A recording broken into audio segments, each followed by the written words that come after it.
You have to pay attention to your life because it is speaking to you all the time.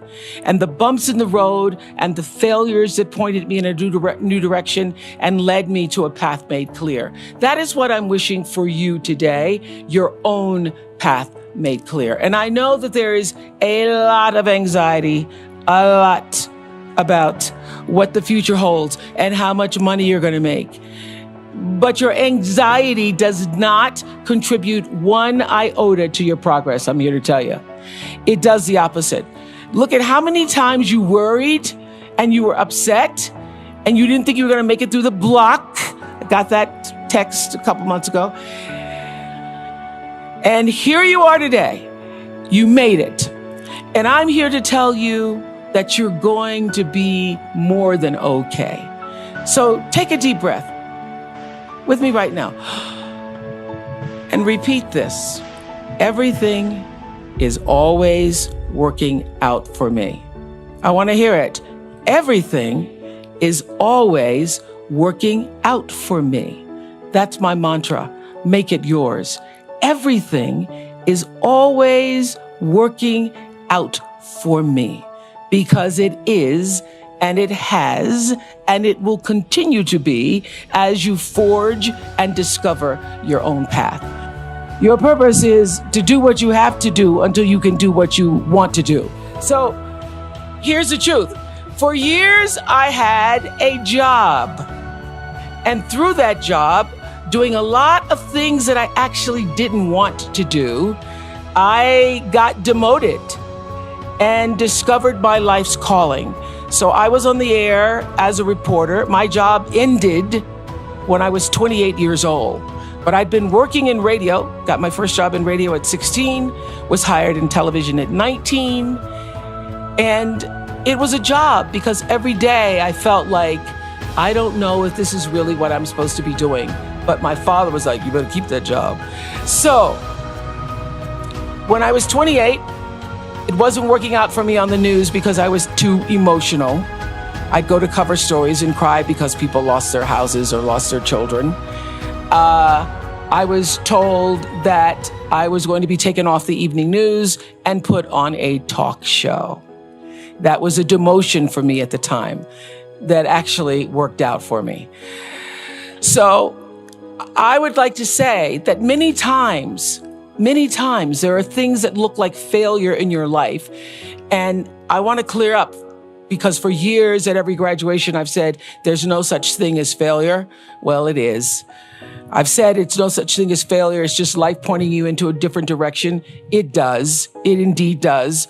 But in the moment when you fail, it really feels bad and it's embarrassing and it's bad. And it's going to happen to you if you keep living. But I guarantee you, it also will pass and you will be fine. Why? Because everything is always working out for you. So I realized this when I was in the struggle of my life. I tried to build a network at the same time I was still trying to do a show. And I did not have the right leadership. Everything is about having people in the right positions to support you. And so I had to take a good long look at myself when everything in the media, because all of my mistakes are on the evening news or the CNN crawl. I can't do anything privately. So in every news story, when every story is about struggle, I had to have a talk with myself and say, what is this really about? What is this here to show you? My favorite question when in crisis, what is this here to teach or show me? Jeff Weiner, one of my friends and founder of LinkedIn, says that failure is what's going to humble you. It helps you realize how fleeting success can be, at least traditional measures of success, because you realize that to some extent, how it is just beyond your control. And you invest less in it in terms of the way you define yourself. Success in terms of achieving objectives, in terms of manifesting a mission, in terms of manifesting a vision, that's all good, especially if what you do can create good in the world. But to the extent that you start to define yourself through traditional measures of success, to the extent that that's your source of self-esteem, you're destined to be unhappy because you cannot control it. Jack Canfield, Chicken Soup for the Soul, another one of my thought leaders that I admire, says, the greatest wound we've all experienced is somehow being rejected for being our authentic self. And as a result of that, we then try to be what we're not to get approval, love, protection, safety, money, whatever that is. And the real need for all of us really is to reconnect with the essence of who we really are, re-own all the disowned parts of ourselves, whether it's our emotions, our spirituality, whatever. We all go around hiding parts of ourselves. He says he was with a Buddhist teacher a number of years ago, and that teacher said, here's the secret. If you were to meditate for 20 years, this is where you'd finally get to.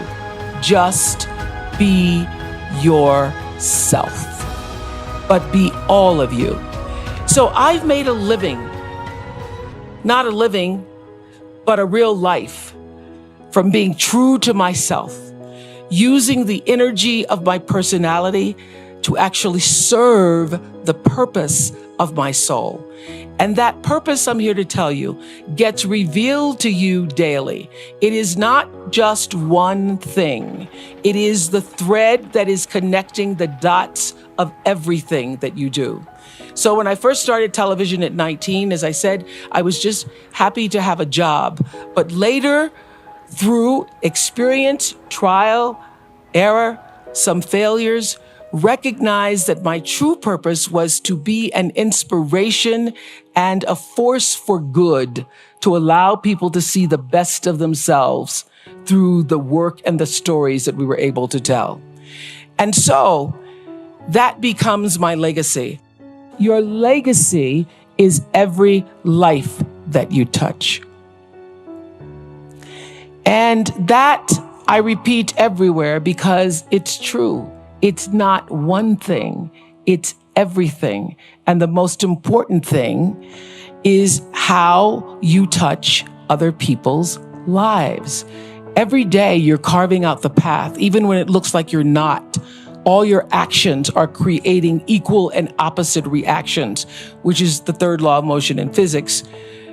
What you put out is coming back. How you think and what you do is already being done unto you. That is my religion. I live by that.